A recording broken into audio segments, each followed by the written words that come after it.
నమస్కారం కిరణ్ టీవీ ప్రేక్షకులకి స్వాగతం. ప్రస్తుతం మనతో పాటు ఉన్నారు ఎస్పీ పవన్ గారు. వారితో మాట్లాడిద్దాం. సో బంజారా హిల్స్ పెద్దమ్మ గుడి కూల్చివేత వెనకాల ఎవరున్నారు, అసలు కథ ఏంటి, ఎందుకు అర్ధరాత్రిలోనే కూల్చివేయాల్సిన అవసరం ఏంటి, ఏదో లీగల్గా ఆ గుడిని కూల్చివేయాలి అనుకుంటే పగటిపూట కూల్చివేయొచ్చు కదా, అర్ధరాత్రిలోనే ఎందుకు ఈ వివాదం జరిగింది అని ఎస్పీ పవన్ గారితో ఒక్కసారి అడిగి తెలుసుకుందాం. నమస్తే సార్. నమస్తే అమ్మా. సార్, బంజారా హిల్స్లో పెద్దమ్మ గుడి కూల్చివేసిన వివాదం గురించి అందరికీ తెలుసు. సో దాని వెనకాలన్న అసలు కథ ఏంటి సార్, ఒక్కసారి తెలియజేయండి. అదేనమ్మా, 2-3 రోజుల నుండి మనం దీని మీద ప్రిపేర్ అవుతున్నాము. అసలు ఏం జరిగింది, ఏం జరగబోతోంది, అసలు అంత ఉద్రిక్తమైన పరిస్థితులు దేనికి దారితీసాయని నిజంగా మనం కొంత దీని మీద వర్కౌట్ చేస్తే నాకు కొన్ని న్యూస్ ఛానల్స్ అలాగే పేపర్స్ అక్కడున్న లోకల్స్ తోటి ఫోన్లో మాట్లాడటం ఇవన్నీ చూసిన తర్వాత ఒక విషయం చాలా క్లియర్గా అర్థమైంది. ఏంటంటే 80 నుండి 100 సంవత్సరాలుగా చిన్న గుడే కావచ్చు, కానీ అమ్మవారి టెంపుల్ అక్కడ ఉంది. ఇది అక్కడున్న భక్తులు కావచ్చు, అక్కడున్న స్థానికుల మనోభావాలతోటి గట్టిగా ముడిపడిన అంశం. అది గుడి చిన్నదా పెద్దదా అని కాదు, అక్కడ అమ్మవారి గుడి, మేము పూజలు చేసుకుంటున్నాం, మాకు సంబంధించిన ప్లేస్ అది, మా అమ్మవారు అనే ఒక బలమైన సెంటిమెంట్ అక్కడ ఉన్న లోకల్స్లో కూడా మనం చూసాం. యూట్యూబ్ ఛానల్స్లో చాలా వాటి లోపల మనం వాళ్ళ ఎమోషన్ అనేది చూసాం, వాళ్ళ భక్తిభావం అనేది చూసాం. వాళ్ళ సెంటిమెంట్ని వయోలేట్ చేయడం అనేది కరెక్ట్ కాదు కదా, ఏ గవర్నమెంట్ అయినా సరే. అది వాళ్ళ కాలరాసి వాళ్ళ సెంటిమెంట్స్ అన్నిటినీ, లేదు మేము ఇక్కడ 12 ఎకరాలు స్థలం ఉంది, ఈ 12 ఎకరాలు 13 ఎకరాల స్థలాన్ని, ఇది గవర్నమెంట్ ల్యాండ్, దీన్ని మనం ల్యాండ్ పూలింగ్ కోసమో లేకపోతే రెవెన్యూ జనరేషన్ కోసమో మనం యూజ్ చేసుకుంటున్నాము అని చెప్పి గవర్నమెంట్ చెప్పడం జరుగుతుంది. అది కాదు కదా. ఇప్పుడు ఓకే, ల్యాండ్ పూలింగ్ చేయొచ్చు, లేకపోతే గతంలో మనం చూసాం అది ఆక్యుపైడ్ ల్యాండ్స్, కబ్జా ల్యాండ్లు అలాంటివి అయితే హైడ్రా ఎలాగో వాటిని కూల్చేస్తుంది. ఇవన్నీ మనం ఆహ్వానించదగ్గ విషయాలు, ఏది హైడ్రాకి సంబంధించినంత వరకు కొన్ని విషయాల్లో. కానీ మనోభావాలు, భక్తుల మనోభావాలు అక్కడ స్థానికులకి తెలియకుండా రాత్రికి రాత్రి వెళ్ళి మీరు కూల్చాల్సిన అవసరమే ఉంది. అదేదో నోటీసులు ఇవ్వచ్చు కదా, నోటీసులు ఇచ్చి చెయ్యాలి కదా, లేకపోతే అందరి ముందు మార్నింగే ఇది చేయొచ్చు కదా. అదే ఉద్రిక్తతలు వస్తాయి అని అన్నప్పుడు అంత ఉద్రిక్త వాతావరణం కల్పించాల్సిన అవసరం ప్రభుత్వానికి దేనికి అవసరం లేదు కదా. పొన్నం ప్రభాకర్ గారు కూడా అంటున్నారు అది గవర్నమెంట్ ల్యాండే, లీగల్గా మేము తీసుకున్నాము, అది ఎప్పుడో ఈ జనాలందరూ కూడా కబ్జా చేసుకొని అమ్మవారి గుడి నిర్మించారు అని. మీరేమంటారు సార్? ఇది ల్యాండ్ సంబంధించిన విషయానికి వస్తే land survey number 102/1 Banjara hills road number 12 జే బ్లాక్, రోడ్ నెంబర్ 12. సో దీనిలో ఈ విషయంలో ఎలాంటి అభ్యంతరం లేదు. ఏ పోరంబోకు స్థలమైనా గవర్నమెంట్ ల్యాండ్కి సంబంధించిన విషయమే. అయితే ఇక్కడ నేను మొదట్లో చెప్పినట్టు అక్కడ కేవలం 100 గజాలు 80 గజాల లోపల అమ్మవారి టెంపుల్ వేసుకున్నారు. ఇది నెంబర్ 1. గత 100 సంవత్సరాల నుండి అక్కడున్న స్థానికులు పూజలు చేసుకుంటున్నారు, ఆషాఢం శ్రావణ మాసాల్లో బోనాలు జరుపుకుంటున్నారు. ఇది నెంబర్ 2. సో మనది హిందూ దేశం, భారతదేశం, మన సాంప్రదాయాలు వేరు, మనకున్న సెంటిమెంట్లు వేరు. వీటిని ఖచ్చితంగా ఏ గవర్నమెంట్ అయినా పరిగణనలోకి తీసుకోవాల్సిందే. ఎందుకంటే ప్రజాస్వామ్య దేశంలో ప్రజలను బట్టి ప్రభుత్వం ఉండాలి, కానీ ప్రభుత్వం బట్టి ప్రజలు నడుచుకోవటం అంటూ ఉండదు. ప్రజల మనోభావాల్ని గౌరవిస్తూ ఉండే ప్రభుత్వమే చిరకాలం ఉంటుందనేది చాలా స్ట్రాంగ్, ఇంతకుముందు చరిత్రలో కూడా తేలిపోయిన విషయం ఇది. ఏదైతే ఇప్పుడు హిందుత్వ భావాలని వ్యతిరేకిస్తూనో లేకపోతే వాటిని కాలరాస్తూనో, లేదా అర్ధరాత్రికి రాత్రి గుడులను కూల్చివేయటం, లేదా వాళ్ళ సెంటిమెంట్ల కంటే అట్లీస్ట్ వాళ్ళకు ఒక ఇన్ఫర్మేషన్ కూడా కాలనీ వాసులకు ఇవ్వకుండా చేయటం అనేది మాత్రం ఏ గవర్నమెంట్ చేసినా అక్షరాల అది తప్పే. 13 ఎకరాల ల్యాండ్ ఉపయోగించుకోవచ్చు, ల్యాండ్ పూలింగ్ చేసుకోవచ్చు, రెవెన్యూ జనరేషన్ చేసుకోవచ్చు. కానీ 80 to 100 ఇయర్స్గా వాళ్ళ పూర్వీకులు ఒక ముసలావిడ చెప్తుంది, మా పూర్వీకులు, నేను చిన్నగా ఉన్నప్పటి నుంచి ఆవిడకి 70 ఏళ్ళు ఉంటాయి, నా చిన్నప్పటి నుంచి నేను ఇక్కడికి వస్తున్నాను, బోనాలు చేసుకుంటున్నాను, ఇది చేస్తున్నాను, మేము ఇక్కడ వాళ్ళు గవర్నమెంట్ ఏ సాయం చేయలేదు, ఎండోమెంట్ కూడా ఎలాంటి సాయం చేయలేదు, ఎండోమెంట్ కిందకి రావు కొన్ని, అక్కడున్న స్థానికులే ఆ టెంపుల్కి విరాళాలు అన్ని వాళ్ళు చందాలు పోగు చేసుకొని పైన ఒక స్లాబ్ వేసుకొని కట్టుకున్నారు. వీళ్ళు వెళ్ళి జేసీబీ తోటి అక్కడ ఉన్నవన్నీ ఏదో గుడ్డెద్దు చేలో పడ్డట్టుగా టకటకా అన్ని కూల్చేస్తే ఆ స్లాబ్ వచ్చి అమ్మవారి తల మీద పడి అమ్మవారి తల విరిగి కింద పడింది. అది ఎంత బాధాకరంగా ఉంటుంది. ఇప్పుడు ఒక నమ్మకం మీద ఒక భక్తి ఉంటుంది. ఆ భక్తిని కూడా మీరు మనం కాల రాసేసి లేకపోతే వాళ్ళ మనోభావాలను కంప్లీట్గా దెబ్బతినేసి వాళ్ళ సెంటిమెంట్లకి కనీసం వెంట్రుకు వాసంత విలువ కూడా ఇవ్వకుండా చేయటం అనేది చాలా చాలా చాలా రాంగ్. వాళ్ళకి ఇంటిమేషన్ ఇవ్వాలి, దానికి ఒక ప్రాపర్ ప్రొసీజర్ ఉంటుంది. ఇప్పుడు 48 గంటలు మేము అల్టిమేటం ఇస్తున్నామని హిందూ సంఘాలు కానీ అక్కడ ఉన్న లోకల్ లీడర్స్ కానీ ఆఖరికి జూబ్లీ హిల్స్ కార్పొరేటర్ వెంకటేష్ గారు కూడా కలగజేసుకుని మేము ఇక్కడ నిరాహార దీక్ష చేపడతాము. అమ్మవారిని ఎవరైతే ఇక్కడ నుంచి తీసుకెళ్లారు ఫిలిం నగర్ కట్టమైసమ్మ ఆలయం దగ్గరికి ఆ విరిగిపోయిన తలని తీసుకెళ్ళి అక్కడ పెట్టారంట. అంటే ఏడుస్తున్నారు ఆడవాళ్ళు, అక్కడ భక్తులు, లేకపోతే మిగతా వాళ్ళు, అక్కడ యూత్ కూడా అక్కడ పెద్ద ఎత్తున తరలివచ్చి ఇది చేసిన నేపథ్యంలో ఇప్పుడు 100 నుండి 200 గజాల స్థలం కేటాయిస్తామని చెప్తున్నారు. అయితే ఇక్కడ మనం ఒక విషయం ఆలోచించాలి. ఇది షేక్పేట్ పరిధి గ్రామ పంచాయతీలోకి బహుశా వస్తుందనుకుంటా. రోడ్ నెంబర్ 12 బంజారా హిల్స్ అంటే ఎకరం 100 కోట్లు ఉన్న పరిస్థితి. సో ఇప్పుడు ఎవరికి కేటాయించబోతున్నారు? గవర్నమెంటే, ఏ గవర్నమెంట్ అయినా, అది బీఆర్ఎస్ కావచ్చు లేకపోతే ఇప్పుడున్న కాంగ్రెస్ గవర్నమెంట్ కావచ్చు, అది ఎవరికి కేటాయిస్తున్నారు అనేది స్పష్టంగా చెప్పాల్సిన పరిస్థితి ప్రజలకు చెప్పాల్సిన పరిస్థితి ఖచ్చితంగా ఉంటుంది. అది ఒకవేళ అభివృద్ధి పనులకి డెవలప్మెంట్కి మేము చేస్తున్నాము అంటే ఏ డెవలప్మెంట్కి చేస్తున్నారు? లేదా మనకి సెంట్రల్ యూనివర్సిటీ లాగా చందంలో అవబోతుందా? సెంట్రల్ యూనివర్సిటీ ఇష్యూ తెలుసు కదా, అక్కడున్న జీవ వైవిధ్యం లేకపోతే అక్కడున్న ప్రకృతి పరిరక్షణకి విఘాతం కలిగించేలాగా, అక్కడున్న నేచర్ డిజాస్టర్ అయిపోయేలాగా కంప్లీట్గా వేరే ఎవరికో కేటాయించి అది ప్రభుత్వ స్థలం, గతం లోపల యూనివర్సిటీ కేటాయించింది ఇంతే, ఆ ఇంతలో ఇప్పుడు మేము ఇది తీసుకుంటున్నాము, ఇది యూనివర్సిటీకి సంబంధించింది కాదు అని చెప్పి 14-15 ఎకరాల పాటు పైగా అక్కడ కబ్జా చేసుకుని అక్కడ మళ్ళా జేసీబీలతోటి వెళ్ళి అక్కడ గందరగోళం సృష్టించిన పరిస్థితి కూడా లాస్ట్ ఇయర్ చూసాము. సో ఇలాంటివి జరుగుతూ ఉంటే ప్రభుత్వం మీద నమ్మకం అనేది పోతూ ఉంటుంది. పైగా ఇది భక్తితోటి ముడిపడిన అంశం. 99% అందరూ చాలామంది ఒక భక్తిపూర్వకమైన వాతావరణంలో ఉంటారు.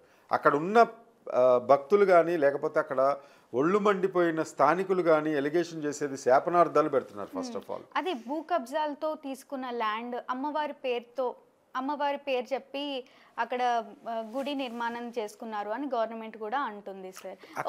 ఒక విషయం ఏంటంటే సార్, ఒక 10 సంవత్సరాల వరకే అక్కడ ఒక గుడి కానీ ఇంకెవరైనా కానీ ఉంటే అది వాళ్ళకే సొంతము, లేదా ఆ గుడిని కూల్చేయొద్దు అని గవర్నమెంట్కి ఈ రూల్స్ తెలీదా అంటారా? కరెక్ట్ మంచి క్వశ్చన్. ఇదేంటంటే ఫస్ట్ ఆఫ్ ఆల్ ఒక 10 years దాటిన తర్వాత అది ఎండోమెంట్కి సంబంధించిన వ్యవహారంగా లేకపోతే గవర్నమెంట్ ల్యాండ్ అయినప్పటికీ 10 సంవత్సరాల పాటు ఒక గుడి కానీ బడి కానీ ఏదన్నా ఉంటే దానికి సంబంధించిన ఇది ఉంటుంది. దాని మీద స్థానికులకి ఒక హక్కు అనేది ఏర్పడుతుంది. స్థానికులు కూడా అక్కడ వాళ్ళ సొంత ఖర్చులతోటి స్లాబ్ కూడా నిర్మాణం చేసుకున్న పరిస్థితి ఉంది. వాళ్ళు ఏమంటున్నారంటే మాకు కావాల్సింది 100 గజాలే కదా, 80 గజాలే ఉందట ఆ స్థలం మాత్రమే వినియోగించుకుంటున్నాము. రేపొద్దున్న ఒకవేళ అది ఏ ప్రైవేటు వ్యక్తులకి ఇచ్చినా లేకపోతే ప్రభుత్వమే అక్కడ వేరేది ఏదన్నా గృహ సముదాయమో వాణిజ్య సముదాయం లాంటిది ఏదైనా కమర్షియల్ కాంప్లెక్స్ ఏదైనా కట్టినా గుడి ఏం అడ్డం వస్తుంది? ఎన్ని ప్లేసెస్ లేవు. పర్టికులర్గా మన హైదరాబాద్లో సెంటర్ ఆఫ్ ది సిటీ అన్న కోటిలో ఉన్నాయి చిన్న చిన్న అమ్మవారి గుళ్ళు, కట్టమైసమ్మ లాంటి దేవాలయాలు, చిన్న చిన్న దేవాలయాలు, కనకదుర్గమ్మ, మాల్మైసమ్మ, అండ్ ఇప్పుడు మనకున్న పెద్దమ్మ తల్లి అని అంటే మనగా హైదరాబాద్కి సంబంధించిన గ్రామ దేవతగా మనం అత్యంత భక్తి శ్రద్ధలతోటి జూబ్లీ హిల్స్ పెద్దమ్మ తల్లి అయినా ఒకటే, బంజారా హిల్స్లో ఉన్న పెద్దమ్మ తల్లి అయినా ఒకటే. ఇలా మనకి గుళ్ళు కానీ అవి కానీ కూల్చివేసే టైంలో మీరు ఇదే పని మసీదుల మీద కానీ మిగతా వాటి మీద కానీ లేకపోతే చర్చిల మీద కానీ మీరు చేయగలరా అని స్థానికులు ఆగ్రహం వ్యక్తం చేస్తున్నారు. మన సనాతన ధర్మంలో ఇప్పటి వరకు గుడిని కూల్చివేయడం అనేది మనం వినలేదు. ఎందుకు ఈ కాంగ్రెస్ ప్రభుత్వంలోనే ఇలా జరుగుతుంది? అసలు రేవంత్ గారు ఎందుకు స్పందించట్లేదు? కాంగ్రెస్ ప్రభుత్వంలోనే జరుగుతుంది అనేది ఒకటి నిజమే. అక్కడ ఉన్న చాలామంది ఎలిగేషన్ కూడా చేస్తున్నారు. అయితే ఇక్కడ ఏదైనా సరే ఒక ప్రభుత్వ స్థలం ఉంటే వాటిని ఆక్యుపై చేసుకోవచ్చు, లేకపోతే పొరంబోకు స్థలాలలో వాణిజ్య నిర్మాణాలు చేయొచ్చు, అభివృద్ధికి బాటలు వేసుకోవచ్చు. అది అందులో ఎవ్వరు కాదనలేని సత్యం ఇది. అయితే ఏదైతే సెన్సిటివ్ ఇష్యూ ఉంటుందో అక్కడ ఒక గుడి ఉంది. ఏ ప్రభుత్వం కూడా గతంలో ఉన్న బీఆర్ఎస్ కావచ్చు, అంతకుముందు ఉన్న కాంగ్రెస్ ప్రభుత్వం ఉమ్మడి ఆ, రాజధాని అంటే మనకి ఉమ్మడి ఆంధ్రప్రదేశ్గా ఉన్నప్పుడు, అవిభాజ్య ఆంధ్రప్రదేశ్గా ఉన్నప్పుడు, టీడీపీ పాలన కావచ్చు, కాంగ్రెస్ పరిపాలన కావచ్చు, ఎప్పుడు మీరన్నట్టుగా ఏ రోజు గుడి కూల్చివేత, ఆలయాల కూల్చివేత అనేది జరగల. నడి బొడ్డులో ఇప్పటికీ మనకి ఎల్బీ నగర్ ఫ్లైఓవర్ చూసుకుంటే మాల్ మైసమ్మ ఆలయాన్ని కూల్చకుండా ఆ పేరు కూడా, ఆ ఫ్లైఓవర్ పేరు కూడా మాల్ మైసమ్మ ఫ్లైఓవర్ అని పెట్టిన సందర్భం ఉంది. అంటే అసలు డిస్టర్బ్ చేయాల్సిన అవసరం లేదు. అక్కడ స్థానికులు కూడా అంటారు, మీరు ఏది కట్టుకున్నా కూడా అమ్మవారి గుడి ఉండటం మంచిదే కదా, మనం రెగ్యులర్గా ఇక్కడ మనం బోనాలు అవి చేసుకుంటాం కదా, అది ఏం అడ్డం వస్తుంది, అక్కడున్న కాస్త ప్లేసు, మనకున్న టెక్నాలజీ తోటి చక్కగా ఇలా రోడ్స్ వేసుకోవచ్చు, ఆ డిజైనింగ్ మార్చుకోవచ్చు, ఇన్ని చేసుకునే అవకాశాలు ఉన్నప్పుడు కావాలని కోల్చడం ఎందుకు అనేది ప్రధానమైన ఎలిగేషన్ ఫ్రమ్ పబ్లిక్. ఇంత పెద్ద తెలంగాణ స్టేట్లో చాలా ల్యాండ్స్ కబ్జా అయ్యాయి ఇప్పటివరకు. ఇప్పుడు 100 సంవత్సరాలకి మీద ఉన్న అమ్మవారి టెంపుల్ మీదే ఎందుకు వీళ్ళు టార్గెట్ చేసి ఉంటారు? ఇక్కడ అమ్మవారి టెంపుల్ ఉందనో లేకపోతే ఇంకోటనో కాదమ్మా. ఏంటి అని అంటే అక్కడ కొంతమంది ప్రభుత్వంలో పెద్దలు కావచ్చు, లేకపోతే వాళ్ళు దీన్ని ఒక పూలింగ్ లాగా చేసుకొని దీన్ని వాణిజ్య అవసరాలకి వాడుకుందాం అనే లెక్కలో ప్రభుత్వం నిర్ణయం తీసుకుని ఉండొచ్చు. ఎందుకంటే సిటీ సెంటర్లో ఉన్న 13 ఎకరాలని అలా వదిలేయకుండా, పోరంబోక్ స్థలంలాగా వదిలేయకుండా, అంతకుముందు కూడా ఎవరో ముస్లిం ఆయన దాన్ని ఇది నా ల్యాండే అని చెప్పి ఆయన తీసుకోవడం జరిగిందట. ఆ తర్వాత ఆయన దగ్గర నుండి గవర్నమెంట్కి వెళ్ళిపోయింది. దిస్ ఈజ్ ఆల్ అబౌట్ ఒక 20-30 years బ్యాక్ అనుకుంటా. చాలా మంది ఏంటంటే ఇక్కడ మనకి నిజాంస్ పరిపాలన జరిగింది ఇంతకుముందు.